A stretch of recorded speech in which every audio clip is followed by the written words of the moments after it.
Yarana, c'est Philippe de Pacific Venturi. Bienvenue dans ce nouvel épisode de Pacific Hoé, le podcast complémentaire à la newsletter Tehoe qui t'aide à naviguer efficacement dans ce monde changé. Cette semaine, ta newsletter se fait belle et t'invite à regarder de plus près la situation de l'industrie de la mode localement et internationalement. Pour en parler, je reçois Tahara Butar, la fondatrice de La Petite Cabine, qui a été précurseur dans la modification de nos habitudes de consommation en matière mode et textile, en créant notamment le premier dressing collaboratif de Polynésie. À suivre donc une conversation avec Tahara. Tahara, Yarana. Yarana Philippe. Alors pour ceux qui ne te connaîtraient pas encore, est-ce que tu peux rapidement te présenter s'il te plaît? Oui, alors je m'appelle Tahara, j'ai 30 ans et j'ai monté le premier dressing collaboratif de Polynésie qui s'appelle La Petite Cabine, qui permet du coup de louer des vêtements et de faire louer ses propres vêtements, que ce soit pour hommes, femmes ou enfants, et notamment aussi des accessoires tels que chaussures, bijoux, etc. Et matériel de ski, si je me souviens bien aussi. Oui, quand les frontières réouvriront. Là, on n'a pas d'hiver austral cette année. C'est ça. Alors, l'entreprise existe depuis combien de temps maintenant? Alors, j'ai ouvert au grand public déjà depuis un peu plus de 2 ans. Et sinon, le projet était déjà dans les tuyaux depuis début 2018. D'accord, donc 2 ans, ça veut dire que la demande est là, que les clients viennent, que du coup c'est un business qui est en développement. En développement, oui. C'est un changement des habitudes de consommation, donc c'est sûr que ça prend beaucoup plus de temps. C'est aussi quelque chose qui était novateur au niveau du territoire, donc il n'y avait pas d'équivalent. Et d'autant plus que c'est collaboratif, donc il fallait aussi que des gens déposent pour pouvoir mettre à la location des articles. Ok, ça marche. Alors toi qui du coup connais quand même le monde de la mode grâce à cette activité, est-ce que tu peux nous dire rapidement quels sont les grands défis auxquels fait face l'industrie de la mode à l'échelle globale aujourd'hui et notamment dans ce contexte plus ou moins post-pandémique dans lequel on est tous? Déjà replacer le secteur à sa place, c'est-à-dire que c'est quand même le secteur industriel en deuxième place le plus polluant au monde, avec toutes les conséquences que ça engendre derrière. Donc on le sait parfois sans trop vraiment creuser plus. Donc c'est un secteur qui est aussi très exploitant au niveau de la main-d'œuvre, très polluant. Mais c'est aussi un secteur qui, depuis un peu plus de 15 ans, subit une crise, donc avec moins de ventes. C'est parce que c'est déjà un secteur qui est extrêmement très concurrentiel, avec des usines qu'on ne trouve plus dans les pays qui revendent. Hein. Donc la plupart des usines sont délocalisées en Asie, au sens large, hein, donc en Chine, mais aussi en Inde, au Bangladesh, etc. Et donc, du coup, ce secteur qui est déjà en crise, qui a du mal, qui fonctionne très bien en ligne, donc on achète beaucoup en ligne, mais qui a du mal aussi à s'en sortir, c'est-à-dire qu'il y a beaucoup d'enseignes qui ne veulent pas forcément faire de la vente en ligne parce que c'est la politique des retours est assez contraignante. Par exemple, Primark, tu vois, ne fait pas de vente en ligne. C'est le secteur de la mode est aussi un secteur polluant et qui modifie, qui impacte beaucoup la consommation. On parle de fast fashion. Alors, comme on parle de fast food, il y a aussi la fast fashion, c'est-à-dire qu'il y a des enseignes qui produisent à très bas coût, donc avec ce que ça engendre, hein, c'est-à-dire que les matières, les techniques ne sont pas les plus propres. Et aussi, on utilise des personnes très peu payées, qui sortent des collections. Normalement, on est généralement à 2 par an et qui vont sortir des collections quasiment tous les mois pour pousser à la consommation. Donc au final, quand on laisse un article de côté chez soi, quand il finit par dormir au fond du placard, c'est pas parce qu'il est abîmé, c'est parce que souvent on parle d'obsolescence culturelle, donc on ne le porte plus parce que c'est déjà plus à la mode, parce qu'on nous dit que la collection suivante c'est celle-ci, que ce qu'il faut avoir c'est les nouveaux articles. Donc c'est un secteur qui fonctionne aussi du coup beaucoup en flux tendu. Et quand il y a eu du coup le Covid, alors bien sûr, comme ça arrivait en Asie dans un premier temps, quand les usines ont fermé dès décembre 2019 hein, pour l'Asie, et du coup, c'était 30% de la production mondiale qui était totalement en arrêt. Parce qu'en plus, en Asie, on ne trouve pas seulement le tissu et la fabrication, on va aussi avoir tout ce qui est fabrication de boutons, de fermeture éclair, il y a tout ça. Donc, en premier lieu, voilà, fast fashion a été impacté parce que du coup, plus de fabrication. Donc, plus de fabrication, donc plus de nouvelles collections, des stocks qui ont du coup baissé et avec pas de renouvellement. Et un peu plus par la suite, le luxe en a souffert aussi, pour d'autres raisons par contre, parce que du coup, c'est vrai que l'Asie est grande consommatrice des marques de luxe. Mhm. Donc, ça a été touché à tous les étages, autant la fast fashion qui est à très bas coût et autant le luxe plus ou moins. Surtout quand l'Europe a commencé à être de plus en plus impactée par le Covid. L'Italie, par exemple, fournit beaucoup de matières luxueuses pour la fabrication des grandes marques, que ce soit toutes celles qui défilent sur les tapis et à la Fashion Week. Et donc, du coup, ça s'est retrouvé à l'arrêt. Il y a eu aussi une baisse de consommation, forcément. Quand les gens sont confinés, ils consomment moins. On a beaucoup vécu en habillant juste le haut du corps pour les Zooms, par exemple, ou les réunions en visio. Du coup, on n'avait plus besoin d'acheter, on ne sortait plus. Donc, c'est vrai qu'à partir du moment où la vie sociale diminue, notre consommation du textile diminue aussi. Mais cette baisse-là de consommation a aussi fait baisser du coup le coût du coton, notamment. Donc même les matières premières se sont retrouvées aussi impactées au niveau des cultures de coton. Donc la baisse du coût, l'augmentation des stocks de coton et puis personne derrière qui achetait. Il y a eu aussi pas mal des grands du secteur de l'industrie du textile se sont retrouvés aussi à mal. On a eu notamment, je te parle d'enseignes plus européennes, Naf et André. André, donc Slack pour les chaussures, donc même au niveau des chaussures, il y a eu des soucis qui se sont retrouvés justement en redressement parce qu'ils ont eu beaucoup de mal. Donc, à flux tendu, à partir du moment où tu fais tout à l'extérieur, que tu ne reçois plus rien, que de l'autre côté de la chaîne, tu n'as plus non plus de clients, c'est sûr que tu deviens un secteur qui perd en activité, qui perd en croissance. En plus, comme on sort de plus en plus de collections, donc à partir du moment où ça a réouvert, c'était plus vraiment ça ce qu'on avait commandé et ce qu'on a reçu. Et puis surtout, en haut de la chaîne, toutes ces usines à qui on avait commandé des collections, du jour au lendemain, quand les enseignes ne pouvaient plus vendre, ont dû fermer à cause du confinement, elles ont coupé court. Elles ont arrêté leurs commandes et elles n'ont même plus voulu, pour la plupart, acheter ce qu'elles avaient commandé. Elles ont mis à mal aussi toutes ces usines qui se sont retrouvées avec des stocks monstrueux à ne pas savoir quoi en faire. Et avec des gens qui déjà sont mal payés, se sont retrouvés du jour au lendemain à ne pas être payés du tout. Ouais. Donc finalement, pour résumer, c'est un secteur qui ne fonctionne que grâce à l'hyperconsommation et tous les problèmes qui viennent avec, et qui du coup, là, avec toute la tension créée par la pandémie, a souffert très fortement. Oui, oui, oui. Alors c'est un secteur qui est très beau vu de l'extérieur, mais qui, quand on creuse un peu, quand on soulève et quand on va voir ce qui se passe bien avant notre acte d'achat, c'est pas si joli que ça. C'est sale dans le sens où c'est polluant. Il y a toute cette exploitation de personnes qui travaillent. C'est-à-dire que quand tu achètes quelque chose tu prends un maillot de bain qui te coûterait, par exemple, 2000 francs, interroge-toi derrière. Donc, il y a le coût de la marchandise, de la fabrication, du transport. Du coup, quand tu enlèves tout ça, et qu'est-ce qui reste en fait? Combien est payé la personne qui derrière a cousu, découpé le tissu pour fabriquer le maillot de bain? Donc, c'est sûr que quand on est accro au shopping, accro à la mode, on essaye d'avoir bien souvent de la quantité plus que de la qualité.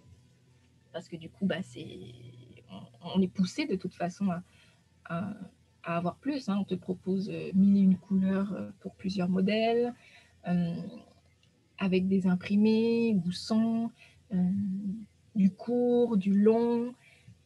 Puis, il n'y a plus de... Enfin, tu n'as qu'à regarder les boutiques en ligne, c'est ouf. Enfin, le nombre d'articles qu'on peut proposer, le nombre de déclinaisons par article que l'on peut trouver.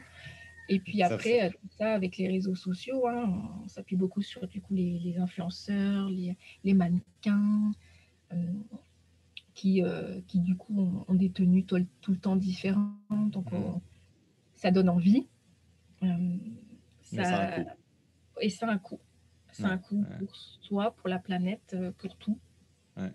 Et du coup, à l'échelle locale, alors quel est l'état des comportements de consommation en matière de mode? Toi, du fait de ton entreprise, tu peux observer ça de façon directe. Est-ce qu'on est de gros consommateurs de mode, de textile? Est-ce qu'on a développé ou est-ce qu'on a déjà des comportements responsables? Comment réagit le marché local? Alors, à la question, est-ce qu'on est des gros consommateurs de mode? Oui, Hmm. on est des gros consommateurs de mode. C'est-à-dire que nous, on va même faire du shopping à l'extérieur pour nos vacances. Comme bien souvent, on va aux États-Unis, bon, on fait un peu de tourisme, c'est sûr, mais on y va pour faire du shopping. Donc oui, Ouais. on consomme beaucoup. Après, là, pour les derniers chiffres qui étaient sortis, bon, le rapport de 2015 sur la consommation, hein, on avait un peu plus on avait une très grande dépense au niveau du textile, qui est quand même à nuancer dans le sens où c'est aussi parce que le textile ici n'est pas donné. C'est quand même Hmm. un produit qui est assez cher, que ce soit à l'achat du tissu, mais aussi à l'achat du produit fini. Donc on avait, par exemple, au niveau des fruits et légumes, une dépense de 6 milliards et on était quand même à 5 milliards et des poussières pour le textile, auquel tu rajoutes ben, d'autres dépenses. Donc là, c'était vraiment que pour le vêtement, mais il y a aussi tout ce qui va être textile de maison. On n'y Mhm. pense pas assez, mais il y a aussi la consommation pour les tapis, les serviettes, ces choses-là, les draps, etc. Et puis aussi tout ce qui va être articles de sport et aussi les accessoires, donc les chaussures, les sacs, la maroquinerie, etc. Donc on est gros consommateurs. Le fait aussi, je pense et j'en suis persuadée, et je le vois avec les gens qui viennent à la petite cabine, on a une consommation aussi très one-shot, hein, c'est-à-dire qu'on a Hmm. un événement, une tenue. Euh, on est sur une petite île, donc on essaye pour beaucoup d'avoir la tenue que la voisine n'aura pas, ou surtout pour les grands événements, tu vois, par exemple, moi j'en ai beaucoup qui me disent, je vais à un mariage, ça m'est déjà arrivé d'être pas la seule à avoir cette robe-là que je portais, Hmm. c'est extrêmement gênant pour les femmes.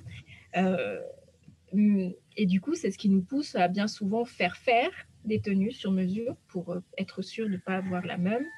Ça, c'est exacerbé aussi par le fait qu'on prenne des photos, qu'on va les Hmm. poster, ça ne dérange pas en soi d'avoir la même tenue que, ce mannequin, ce modèle, cette influenceuse-là. Mais ça devient très gênant Dans la quand on même va tenue que quelque la part. voisine, quoi. Voilà. Alors, du coup, ça nous pousse à avoir à acheter à l'extérieur, donc à commander pas mal, et aussi à faire. Donc non, on Hmm. consomme beaucoup. Après, tu vois, moi, quand j'ai commencé l'activité, bon, j'ai eu droit à des phrases habituelles, hein, ça ne marchera pas, etc., etc. Mais aussi très peu d'ouverture de conscience au niveau de la pollution que ça a engendré. Hmm. Donc on disait, on ne voit pas en quoi le textile pollue. Euh, on parle beaucoup, quand on parle pollution, notamment plastique, tu vois, on imagine tout ce qui est sac plastique, barquette en plastique, choses comme ça. Mais il faut savoir qu'une une des grandes pollutions, notamment en microparticules plastiques que l'on retrouve dans les océans, est due à l'industrie du textile. D'accord. Toutes les petites fibres qui se détachent lors des nettoyages ou lors de la fabrication, ça, c'est toutes ces microparticules qu'on ne voit pas à l'œil nu, mais qui sont là, qui sont ingérées parce que nous, après, on va manger ensuite, notamment Hmm. les poissons. Et il a fallu faire une petite éducation à ce niveau-là. Donc, on dépense. Un vêtement va polluer du début de sa vie jusqu'à la fin. Il n'y a pas un moment D'accord. où ça s'arrête. Comme une voiture, quoi. Voilà, comme une voiture. C'est sûr que c'est une pollution qui est un peu plus, on va dire, swag, hein, c'est-à-dire que quand il reste dans le placard, ça ne se voit pas. Mais Hmm. ça pollue quand on le fabrique, ça le pollue quand on l'entretient, ça va polluer quand on va tenter après de le recycler, si on peut en plus recycler cette matière-là. Ça pollue tout le temps. Et, donc à un moment donné, quand on garde un article dans son placard qui sert strictement à rien, qui a été porté qu'une fois, c'est comme prendre un essuie-tout, l'utiliser une fois et puis le jeter dans la nature. Sauf que là, ça se Hmm. voit mieux. Le vêtement dans le placard, ça se voit moins. Mais c'est pareil. Enfin, Ouais. tout ça pour au final que ça termine dans un placard, c'est triste.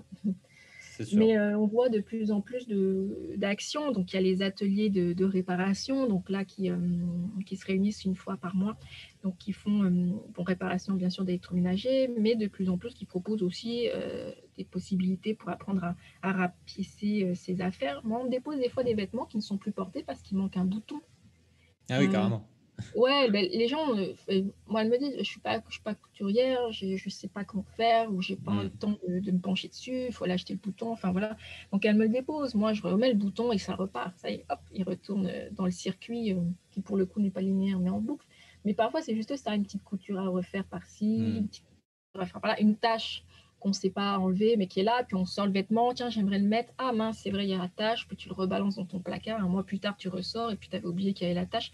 Puis en fait, tu t'en sors jamais. Et puis, il y a d'autres options aussi. Donc, du coup, la location. Tu as aussi l'achat en seconde main. Hein. J'ai envie de dire qu'on a quand même C'est-à-dire qu'on est quand même consciencieux. Un t-shirt, il va vivre quand même assez longtemps ici. Si on ne le porte Oui. plus en journée, on va l'utiliser pour dormir, on va l'utiliser pour faire la cour, son ménage, etc. On va le transformer pour faire un truc pour le chat ou le chien, qu'importe. Ouais. Mais par contre, c'est vrai que se pose la question, du coup, quand c'est une robe de soirée, quand c'est un smoking, qu'est-ce qu'on en fait? On va pas nettoyer le jardin avec une robe de soirée, c'est sûr. Voilà. Et puis, c'est pas le genre d'article aussi que l'on donne facilement. Parce que quand c'est porté qu'une fois, alors déjà, on a du mal à brader, que ce soit en marché aux puces ou en vente entre particuliers. Du coup, c'est à ce niveau-là qu'on se pose la question de savoir qu'est-ce qu'on en fait, qu'est-ce qui se passe derrière. Donc, tu as d'autres solutions, donc soit le dépôt en location, soit le dépôt vente aussi, tu en as qui existent autour de l'île, soit maintenant éventuellement le troc. Donc, tu as une petite enseigne qui a ouvert aussi en ville, tu déposes et tu repars avec d'autres articles. Et du coup, c'est de savoir voilà, comment on fait. Alors, après confinement, moi, j'avais une période de dépôt. C'est à ce moment-là où j'ai eu énormément de vêtements. C'est-à-dire que quand les gens ont été enfermés pendant plus d'un mois, se sont rendus compte de toutes ces choses qui ne servaient strictement à rien, qu'ils ne portaient plus, qu'ils ne reporteraient plus. Parce qu'il y a énormément de vêtements aussi qu'on garde. Alors, on ne rentre plus forcément dedans, mais on les garde beaucoup au cas où, un jour, ou d'achat coup de cœur, c'est très beau, je trouverai un jour l'occasion de le porter. Puis le jour où ça vient, soit ça rentre plus, soit c'est plus dans notre, soit c'est plus à la mode. Hein. Même si la mode est un cercle qui revient tout le temps. Là, le pantalon pas de Delphes revient à la mode. Ah, voilà. Nos parents vont être contents. Oui, mais en fait, c'est ça. Hein. Moi, j'ai une collection privée de choses que j'accumule, que j'ai pioché à droite à gauche, de choses que les gens ne voulaient plus et qui repartent, qui reviennent à la mode. Le bob revient à la mode. C'est ce que moi je portais quand j'étais pré-ado même. Là, ça revient à la mode. Du coup, j'ai ressorti mon bob. Mon père était très content de l'avoir retrouvé dans une malle et de me le refourguer. Voilà, c'est pas des choses. Il est en très bon état. C'est juste que je le portais plus parce que c'était plus tendance. C'était pas la mode. Et alors, du coup, dans ce contexte-là, toi qui suis bien ce marché, quelles recommandations tu aurais pour les consommateurs qui nous écoutent et pour répondre à leur question, finalement, est-ce qu'on peut encore se faire plaisir avec la mode ou pas? Et comment? Ou est-ce qu'on doit se résigner justement d'avoir qu'une vision qui va être très utilitariste et pragmatique de la mode pour préserver l'environnement, préserver le futur et préserver notre planète? Mm. Bah oui, on peut encore se faire plaisir quand même. C'est d'ailleurs déjà à la sortie du confinement, on a pu voir beaucoup d'attentes au niveau des enseignes. Par exemple, devant chez Zara, il y avait des longues files d'attente parce que faire du shopping, ça fait du bien au moral. Ça fait du bien au moral, c'est se faire plaisir, tout comme aller chez le coiffeur ou se faire une manucure ou que sais-je d'autre, ça fait du bien. Mais c'est sûr que du coup, quand on achète, moi je conseille de se poser une question toute simple, c'est est-ce que cet article, je l'achète, combien de fois je vais le porter? Est-ce que j'en ai vraiment besoin? Est-ce que ça m'est très utile? Est-ce que si c'est quelque chose que je vais porter souvent, est-ce qu'au niveau de la matière, c'est un article qui va durer dans le temps? C'est sûr, par exemple, sur les t-shirts ou certains vêtements, notamment en fibrane ou en rayon, tu vois, il y a des petits trous qui apparaissent alors qu'on n'a rien fait de spécial. Mais ça, c'est parce que la matière, elle est de très, très basse qualité. Donc, si c'est un article coup de cœur, tu te dis, ah, je vais le mettre souvent, bien souvent, tu ne pourras pas le mettre souvent parce qu'en fait, il va décliner beaucoup plus rapidement que ta passion pour lui va s'affaiblir. Donc, se demander, voilà, est-ce que je vais souvent le mettre, combien de fois je vais le porter, pour quelle utilisation. Et du coup, si c'est pour un événement en particulier, surtout ceux-là, parce ils sont très demandeurs en vêtements, ces événements-là. Moi, je pense notamment au mariage, ça s'arrête jamais. Est-ce qu'il n'y a pas une autre solution? Est-ce que je ne peux pas l'emprunter à une copine? Est-ce que je ne peux pas aller, par exemple, à la cabine de louer? Est-ce que je ne peux pas vraiment fouiller dans mes placards s'il n'y a pas quelque chose qui n'existe pas déjà? Voilà, dans ce sens-là. Et puis d'essayer de trouver des articles qui vont servir plusieurs fois. Moi, tu vois, j'ai des gens quand parfois ils disent qu'est-ce que je peux mettre comme chaussures? Alors si moi j'ai pas de chaussures à leur proposer à la location, je dis écoute, avec cette robe ou ce costume, parce que ça arrive aussi aux hommes, essaye de partir sur quelque chose dans des tons qui vont être facilement reportables dans le temps. Un blanc, un nude, pour les hommes, une paire de chaussures noires, quelque chose qui s'entretient aussi facilement. L'entretien, on n'y pense pas assez, mais c'est vrai que parfois, il y a des matières, c'est très beau, mais ça va demander un entretien qu'on ne sera pas capable de fournir, par exemple un nettoyage à sec, qui parfois coûtera beaucoup plus cher que la tenue en elle-même. Donc, il y a prendre tout ça en compte, se faire plaisir, et surtout quand on est entré dans le coup de cœur. Finalement, c'est un peu comme ce qu'on a fait avec l'alimentation. On a commencé à devenir des consommateurs responsables, d'où ça vient, qui produit, les pesticides, etc. Finalement, c'est avoir la même démarche, mais au niveau de ce qu'on achète au niveau vestimentaire. Complètement. D'accord. Complètement. Donc, si ça s'est fait sur l'alimentaire, ça pourra a priori se faire aussi facilement sur la mode, du coup, dans les années à venir. S'habiller, c'est un des premiers besoins comme manger. Enfin, les premiers besoins, c'est d'avoir un endroit où pouvoir être protégé, manger, être couvert. Ça fait partie des premiers besoins.